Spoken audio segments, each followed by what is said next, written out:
एल्म्सफील्ड कस्बे में लोग ब्लैक हॉलो का नाम फुसफुसाकर लेते थे, जैसे किसी पुराने जख्म का जिक्र कर रहे हों। मरे हुए पेड़ों की एक गोलाकार परिधि से घिरा, हमेशा एक अजीब धुंध में डूबा वह इलाका किसी शापित भूमि जैसा लगता था। और ठीक उसके केंद्र में था मॉर्गन हाउस, सड़ा हुआ, टेढ़ा, मेढ़ा और भयावह। वर्षों से वहां कोई नहीं रहा। अंतिम निवासी हेरोल्ड मॉर्गन 1985 में अचानक गायब हो गया था। कुछ ने कहा वह पागल हो गया था, कुछ ने कहा वह ले लिया गया। अब एलाइजा, एक फ्रीलांस डॉक्यूमेंट्री फिल्म निर्माता, अपने दो साथियों मार्क, साउंड इंजीनियर, और डाना, एक सनकी, भूतों की कहानियों में विश्वास न करने वाली के साथ वहां पहुंची थी। वो शहरों की खोई हुई डरावनी कथाओं पर फिल्म बना रहे थे। जो गैस स्टेशन वाले बूढ़े ने कहा, उस पर ध्यान मत दो। एलाइजा ने डाना से कहा, ये सब सिर्फ किस्से हैं, हर शहर में होते हैं। लेकिन जैसे ही उन्होंने ब्लैक हॉलो में कदम रखा, सब कुछ बदल गया। रोशनी मध्यम पड़ गई, हवा भारी हो गई। मार्क ने तुरंत कहा कि उसके कानों में घंटी सी बज रही है। परिंदे चुप हो गए और उनके कदमों की भी कोई आवाज नहीं थी। घर तक पहुंचते पहुंचते शाम हो गई। मुख्य द्वार खुला झूल रहा था, जबकि हवा बिल्कुल नहीं थी। अंदर का वातावरण घुटन भरा और सड़ांध से भरा हुआ था। दीवारों की वॉलपेपर धड़कती प्रतीत हो रही थी, जैसे किसी की त्वचा। एक विशाल दर्पण उनके सामने आया, काली पत्थर से बना फ्रेम और आश्चर्यजनक रूप से धूल से एकदम साफ। डाना ने धीरे से कहा, हम अजीब दिख रहे हैं इसमें। देखो, परछायां साथ नहीं चल रही। उस रात वे घर के अंदर ही सो गए। रात के 3:17 AM पर डाना चीख पड़ी। एलाइजा जागी तो डाना दर्पण की ओर इशारा कर रही थी, कांपते हुए। कुछ था उसमें। उसने मुझे देखा और मुस्कुराया, लेकिन कैमरे की फुटेज में डाना पूरी रात अपने स्लीपिंग बैग में सोती दिख रही थी। सुबह होते ही मार्क गायब था। उसका स्लीपिंग बैग वैसा ही था, बंद, लेकिन अंदर सिर्फ उसकी खाल की एक लंबी पतली पट्टी रखी थी। उन्होंने पूरा घर छान मारा।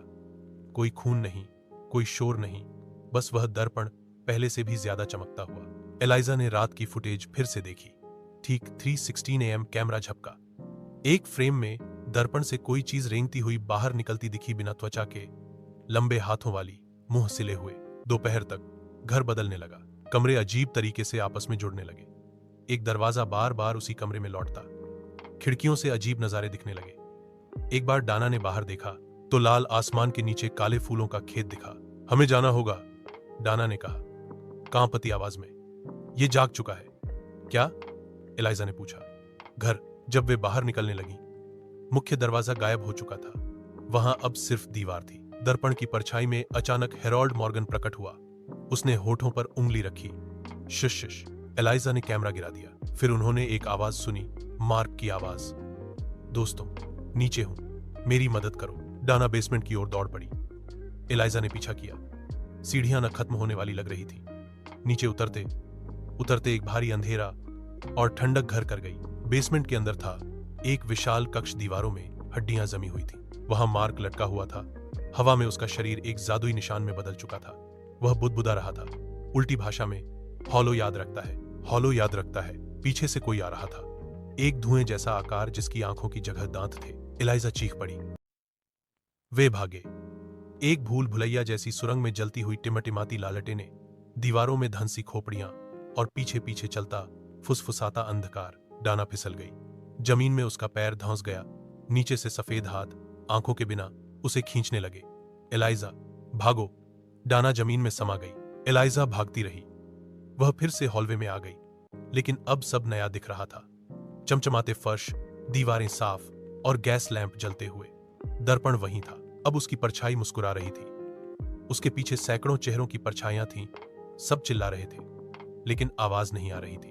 तभी दर्पण से एक हाथ निकला, लंबी उंगलियां, बिना त्वचा के, और उंगली में हेरोल्ड की अंगूठी। उसने कैमरा खींच लिया अंदर। एलाइजा भागती हुई अटारी तक पहुंची। वहां पुराने जर्नल्स थे हेरोल्ड मॉर्गन के। उसने लिखा था हॉलो गॉड के बारे में, एक ऐसा देवता जो शब्दों को खाता था, आवाज से नफरत करता था। तभी सब साइलेंट हो गया। न सांस की आवाज, न दिल की धड़कन। फिर एक आवाज उसके मन में गूंजी, बोलो और तुम मेरी हो। एलाइजा चुप रही। दीवारें पिघलने लगी। वह अब एक कब्र जैसी जगह में थी। सामने हड्डियों का सिंहासन, जिस पर बैठा था हॉलो गॉड, एक ऐसा प्राणी जो सिर्फ मुंह था और हर मुंह सिला हुआ। वह उसे देखता रहा, इंतजार करता रहा। एलाइजा ने कोई आवाज नहीं की। वह जाग गई। ब्लैक हॉलो के बाहर दिन निकल आया था। पेड़ हरे थे, परिंदे चहचहा रहे थे। उसके हाथ में हेरोल्ड की डायरी थी। घर गायब हो चुका था। मार्क और डाना कभी नहीं मिले। एलाइजा ने कभी वो डॉक्यूमेंट्री पूरी नहीं की और उसने कभी फिर से बोला नहीं, पर वह लिखती है हर रात दर्पणों से ढों के कमरे में। और कभी कभी जब सब चुप होता है दर्पणों से ढों के कमरे में, तो वो परछाइयां उसे फिर से मुस्कुराते हुए देखती हैं।